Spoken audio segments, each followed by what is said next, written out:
6 λεπτά. Είπαμε, διαπιστώθηκε και από έρευνα προηγουμένως ότι κυρίαρχο πρόβλημα αυτή τη στιγμή και για την κυπριακή οικονομία είναι η ανομβρία. Γι' αυτό και είναι εξαιρετικά επίκαιρη η συνομιλία με τον επόμενο φιλοξενούμενο μας. Είναι ο επίκουρος καθηγητής του Κέντρου Αριστείας Κίος, Δημήτρης Ηλιάδης. Κύριε Ηλιάδη, καλή σας μέρα. Καλημέρα κύριε Χατζημαγή, εσάς και στους ακροατές σας. Οφείλω να ομολογήσω πολλά άρθρα σας στην διάρκεια των τελευταίων χρόνων για το θέμα της ανομβρίας. Μάλιστα δεν είναι μόνο αυτού του χρόνου. Προειδοποιούσατε εδώ και μερικά χρόνια, φαντάζομαι ότι και το κέντρο στο οποίο συμμετέχετε. Να σας ομολογήσω ότι βρήκα έτσι το πιο ενδιαφέρον ένα άρθρο για το τι μπορεί να μας διδάξει η Νότια Αφρική στη διαχείριση της υδατικής κρίσης, και στο οποίο αναφέρεται, και διαβάζω από αυτό, ότι στις αρχές του 2018, ύστερα από μια παρατεταμένη περίοδο ανομβρίας περίπου 3 ετών, το Cape Town στη Νότια Αφρική βρέθηκε πολύ κοντά στο λεγόμενο Day Zero, την ημέρα κατά την οποία τα αποθέματα των φραγμάτων θα έπεφταν κάτω από ένα κρίσιμο όριο που ήταν περίπου 13,5%, και η πόλη θα έπρεπε να περάσει σε έκτακτο καθεστώς υδροδότησης με αυστηρούς περιορισμούς και σημεία συλλογής νερού. Παντού σε ιστοσελίδες, σε ανακοινώσεις, ακόμη και σε πινακίδες στο δρόμο, υπήρχε υπενθύμηση ότι το νερό τελειώνει σε συγκεκριμένο αριθμό ημερών και υπήρχε συνεχής ανατροφοδότηση προς τους πολίτες. Άρα να πούμε ότι μελετήσατε και το Cape Town των αρχών του 2018, όταν έφτασε σε αυτό το λεγόμενο Day Zero. Εμείς προφανώς δεν είχαμε καθορίσει και Day Zero στην Κύπρο. Να ξεκινήσουμε από αυτό και πώς αντιμετωπίστηκε τότε η κρίση στη Νότια Αφρική με βάση την έρευνα και την μελέτη σας. Ναι, βεβαίως. Να πούμε βέβαια ότι όποτε συμβαίνει ένα παρόμοιο περιστατικό, ακόμα και στην Κύπρο, όταν έγινε αυτό το 2008 και 2009, πάλι μελετήσαμε την επίδραση που είχε στο σύστημα, αλλά ιδιαίτερα στην Νότια Αφρική ήταν πολύ ενδιαφέρον το περιστατικό εκείνο, γιατί ακριβώς εφαρμόσανε μια πολύ μεγάλη πλειάδα μέτρων με σκοπό να πετύχουν τη μείωση της ζήτησης από το κοινό. Να πούμε ότι η εκστρατεία βασίστηκε πάρα πολύ πάνω στην ιδέα ότι το νερό έχει μια ημερομηνία που τελειώνει, και αυτό επικοινωνήθηκε μαζικά και οριζόντια σε όλη την κοινωνία. Παράλληλα βέβαια όμως εφαρμόσαν και πάρα πολλά άλλα μέτρα. Για παράδειγμα, αξιοποίησαν τεχνολογίες όπως εφαρμογές στα κινητά για να ενημερώνουν τον κόσμο. Εφαρμόσανε τεχνικές name and shame, και θα έλεγα ότι προσπαθήσαν και να προωθήσουν και μια κουλτούρα φόβου στον κόσμο. Άρα βασικά η προσέγγιση τους ήταν διπτή. Από τη μια προσπαθούσαν να προωθήσουν την έννοια, να δημιουργήσουν το φόβο της έλλειψης νερού, με αποκορύφωμα το ότι αν δεν έχουμε νερό θα παίρνετε 50 λίτρα την ημέρα από συγκεκριμένους χώρους που θα σας δίνει η κυβέρνηση.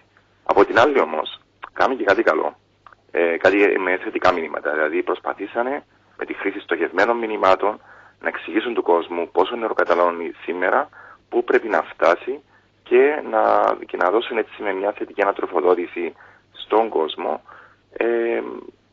τις πληροφορίες που χρειάζεται για να πετύχει τους στόχους. Να σας πω, ξεχώρισα ένα από όλα αυτά τα μέτρα τα οποία εσείς καταγράψατε σε αυτή την έρευνά σας. Εφαρμογές, λέει, για κινητά για να υπολογίζουν οι πολίτες τις ποσότητες νερού που χρησιμοποιούν τα νοικοκυριά τους σε πραγματικό χρόνο. Με δεδομένο ότι η λειψιδρία δεν είναι σημερινό φαινόμενο. Μπορούμε να εφαρμόσουμε κάτι τέτοιο στην Κύπρο? Εδώ εφαρμόστηκε 2018 σε μια χώρα της Νότιας Αφρικής πριν από 8 χρόνια, που φαντάζομαι η τεχνολογία τρέχει μέσα σε 8 χρόνια. Έχετε απόλυτο δίκιο, και αυτή η εφαρμογή ήδη υπάρχει ήδη από τα πέρσι σε εργασία μαζί με το Υπουργείο Γεωργίας και το ΚΙΟΣ υπάρχει η εφαρμογή stagona.cy και αυτή τη στιγμή θα παρακαλούσα όλοι οι ακροατές αν έχουν ένα υπολογιστή, ένα κινητό, να το σημειώσουν κάπου, stagona.cy, ακριβώς γιατί αυτά που γίνονται, και είναι άδικο μερικές φορές να λέμε ότι δεν μαθαίνουμε από το τι γίνεται γύρω και σε άλλες περιπτώσεις.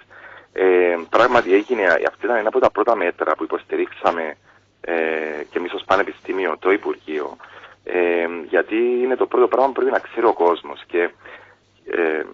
και αυτό που είναι πάρα πολύ σημαντικό είναι το πρώτο πράγμα για να διαχειριστούμε τη λειψιδρία και την ανοπρία και την κρίση υδατική που βιώνουμε αυτή τη στιγμή, είναι να γνωρίζει ο κάθε ένας από εμάς πόσο νερό καταναλώνει.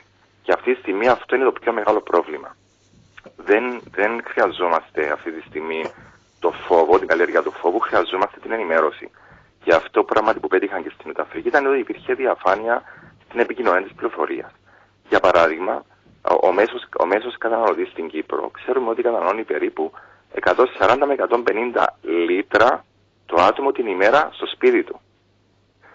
Ενώ έρχεται αυτό το νούμερο είναι ήδη πολύ πιο ψηλό από αυτό που τα Ηνωμένα Έθνη και ο Παγκόσμιος Οργανισμός Υγείας θεωρεί ότι είναι ικανοποιητικό για ένα σύγχρονο τρόπο ζωής.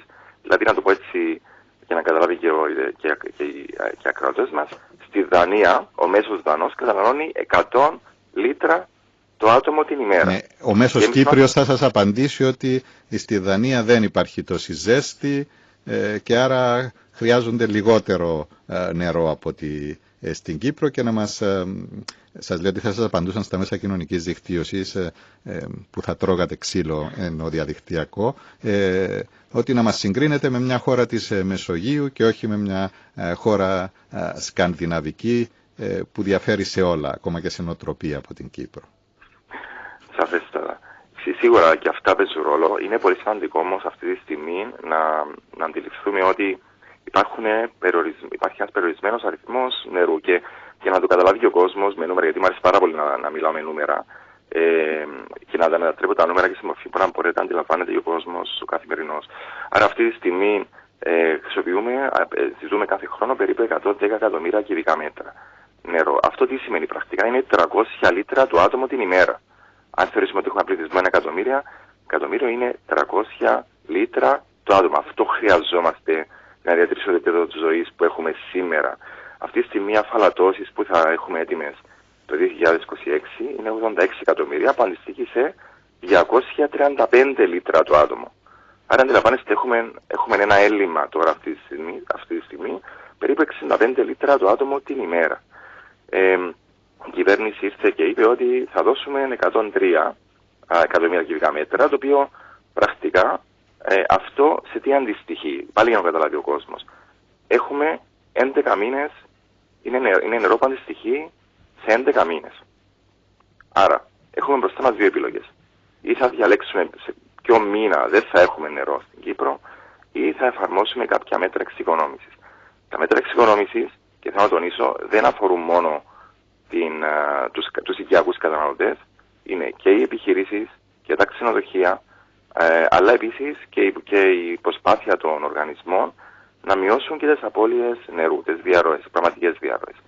Όλα αυτά πρέπει να δουλέψουν όμως μαζί και συλλογικά για να μπορέσουμε να πετύχουμε το στόχο του να μειώσουμε τη συνολική μας κατανάλωση κατά ένα ποσοστό, το οποίο θα μας βοηθήσει να διαχειριστούμε λίγο καλύτερα το τρομερό πρόβλημα έλλειψης νερού που ανέφερα και προηγουμένως, αυτό το έλλειμμα που έχουμε, και ταυτόχρονα να υποστηριχτεί και κάπως ο γεωργικός τομέας, που αυτή τη στιγμή πλήγεται σε πολύ μεγάλο βαθμό. Υπάρχει και εσάς, διαβάζω μια παλαιότερη συνέντευξή σας, μάλιστα νομίζω είναι πριν από 2 ή 3 χρόνια, μπορείτε να μας το διευκρινίσετε, όταν ερωτηθήκατε αν μπορεί να βοηθήσει την κατάσταση, αν μπορούν να βοηθήσουν την κατάσταση οι περικοπές στην παροχή νερού, και σημειώσατε ότι δεν μπορούν, διότι και το 2008 όταν πάρθηκαν ανάλογα μέτρα οι περικοπές αποδείχθηκαν επιβλαβείς για τα δίκτυα νερού που χρειάστηκαν 2 με 3 χρόνια για να επανέλθουν στην κατάσταση που ήταν προηγουμένως. Παραμένετε, έχετε την ίδια θέση και σήμερα? Ναι, σαφέστατα. Επιστημονικά γνωρίζουμε ότι δεν είναι μόνο στην Κύπρο που εφαρμόζεται αυτό το μέτρο, είναι ένα ακραίο μέτρο. Θα λέγαμε ότι οι περικοπές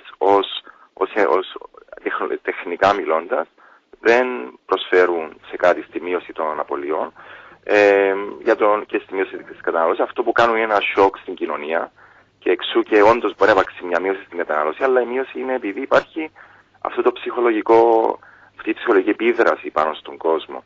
Αλλά επειδή έχουν τις δεξαμενές στην Κύπρο, πολλοί καταναλωτές δεν αντιλαμβάνονται την αποκοπή. Από την άλλη, αυτό που συμβαίνει είναι ότι αυτή η αυξομείωση των πιέσεων μέσα στο σύστημα επιφέρει καταπώνηση των συστημάτων. Και αυτό που είναι πολύ χαρακτηριστικό, για παράδειγμα στη Λεμεσό, είχαμε 100% αύξηση στις βλάβες στο δίκτυο μέσα σε μια τριετία και 55% αύξηση στις απώλειες. Άρα, ό,τι προσπαθείς να χτίσεις μέσα σε δεκαετίες, με μια απόφαση της στιγμής, θα το λέγαμε, μπορείς να προκαλέσεις τεράστια βλάβη στο σύστημα σου και να θέλεις πολλά χρόνια και με τεράστιο κόστος και τεράστιες επενδύσεις για να επανέλθεις πίσω. Άρα, μιλώντας και με διάφορους συνάδελφους στο εξωτερικό, όλοι συμφωνούμε σε αυτό το πράγμα. Άρα, υπάρχουν πράγματα που μπορούμε να κάνουμε και υπάρχουν και τεχνικά πράγματα που γίνονται και ήδη όλοι τώρα οι ΟΑΣ γνωρίζω ότι συζητούν και προσπαθούν να διαχειριστούν αυτά τα εφαρμόζει ο καθένας στα δικά του σχέδια, τα οποία μπορεί να είναι μείωση των πιέσεων μέσα στο δίκτυο, αύξηση... Επειδή διάβασα για τη μείωση της πίεσης, αυτό δεν θα επηρεάσει τα ψηλότερα κτίρια στην Κύπρο, όπως είναι αυτή η κατάσταση, και θα είναι τελικά ένα μονόπλευρο μέτρο? Ναι, έχετε δίκιο. Βασικά η μείωση της πίεσης πρώτα γίνεται στα σημεία που δεν σημαίνει ότι γίνεται παντού καθολικά. Πρέπει να γίνει μελέτη για να σιγουρευτούμε ότι οι καταναλωτές που μπορούν να παίρνουν κάποιες ποσότητες, να τις παίρνουν στην ποσότητα και στην ποιότητα, δηλαδή στην πίεση που χρειάζεται. Εξ όσων γνωρίζω, υπάρχει μια ελάχιστη υποχρέωση που είναι υποχρεωμένοι οι ΟΑ να δίνουν στα κτίρια, τέλος πάντων. Τώρα αυτό εξαρτάται από τις πολιτικές που θα εφαρμόσουν οι οργανισμοί, αλλά γενικότερα απλά έτσι για να γνωρίζετε, στην Αγγλία για παράδειγμα, στην Αγγλία το αντίστοιχο μέτρο και αντίστοιχη υποχρέωση που έχουν οι οργανισμοί εκεί είναι να δίνουν κατ' ελάχιστο πίεση μέχρι 10 μέτρα. Δηλαδή στο πιο ψηλό σημείο θα λέγαμε που δίνεται νερό, να μπορεί το νερό να ανεβεί μέχρι και 10 μέτρα. Αυτό είναι πορίζεται στην Αγγλία με βάση τις προεγραφές. Με αυτόν τον τρόπο όμως μπορείς και μειώνεις καθολικά πάρα πολύ τις απώλειες. Από αυτή τη στιγμή ανέρχονται περίπου, έτσι για να το καταλάβει ο κόσμος πάλι, είναι στο 30% του ολικού ποσού που δίνεται για ίδρυυση. Να σας πω ότι υπάρχουν αντιδράσεις σε αυτό που καθορίσατε ως μέσο όρο κατανάλωσης. Ένας ακροατής γράφει ότι οι φυσιολογικές μελέτες μιλάνε για 160 λίτρα το άτομο την ημέρα, και δεύτερος διαρωτάται αν σε αυτούς τους αριθμούς ημερήσιας κατανάλωσης νερού στην Κύπρο περιλαμβάνεται και η κατανάλωση των ξενοδοχείων. Οπότε μοιραία στην Κύπρο αυξάνεται η κατανάλωση, διότι λαμβάνεται υπόψη και η κατανάλωση στις ξενοδοχειακές μονάδες στην Κύπρο. Πολύ καλές ερωτήσεις και χαίρομαι που μου δίνετε ευκαιρία να πω δύο λόγια γι' αυτό. Ο μέσος όρος στην Ευρωπαϊκή Ένωση αυτή τη στιγμή είναι 124 λίτρα το άτομο την ημέρα. 124. Πρέπει να καταλάβει ο κόσμος ότι είναι ένας πολύ μεγάλος αριθμός αυτός.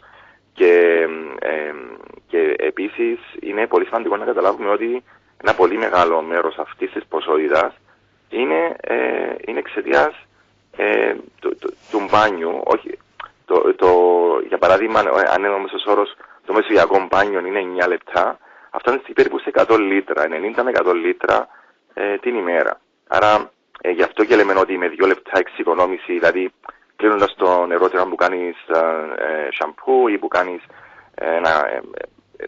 κλείνοντας το νερό έτσι για 1-2 λεπτά, μπορείς να πετύχεις άνετα μια μείωση 10 λίτρα την ημέρα.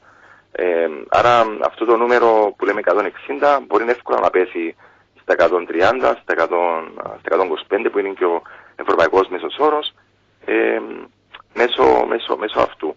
Τώρα τα ξενοδοχεία, έχετε απολύτως δίκιο, Από έρευνα που κάναμε και εμείς παλιότερα, είδαμε ότι η κατανάλωση του νερού στα ξενοδοχεία είναι διπλάσια. Δεν περιλαμβάνεται σε αυτό το νούμερο που σας είπα, αλλά γενικότερα γνωρίζουμε ότι για κάθε τουρίστα απαιτείται διπλάσια ποσότητα νερού. Από ό,τι απαιτεί ένας, δηλαδή για μια εβδομάδα ενός Κύπριου και μια εβδομάδα ενός τουρίστα, ο τουρίστας θα χρησιμοποιήσει διπλάσια ποσότητα νερού.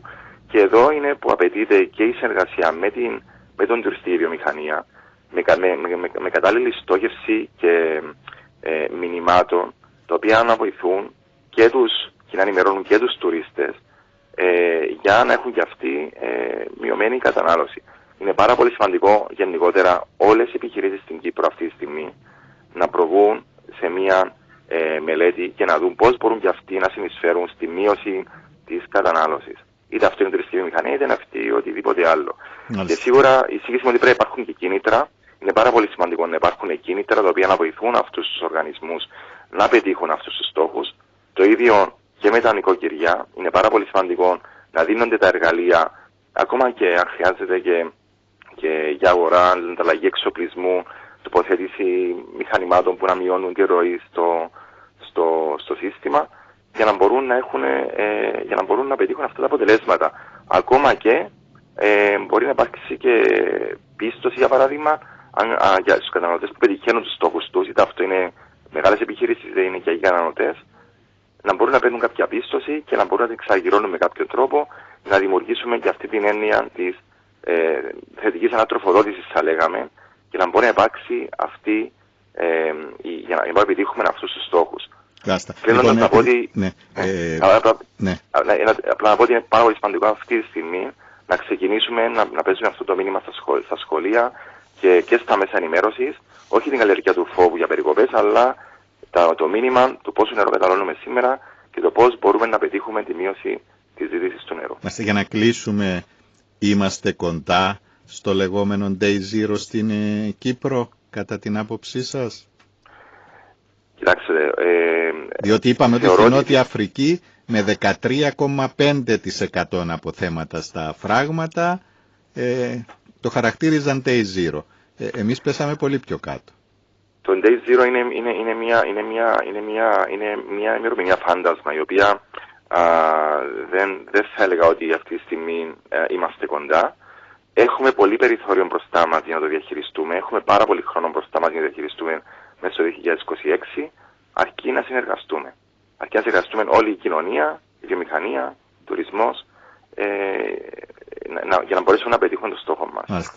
Να σας ευχαριστήσω πολύ, κύριε Ηλιάδη. Καλή σας μέρα. Εγώ σας ευχαριστώ. Καλή σας μέρα. Ήταν ο επίκουρος καθηγητής του Κέντρου Αριστείας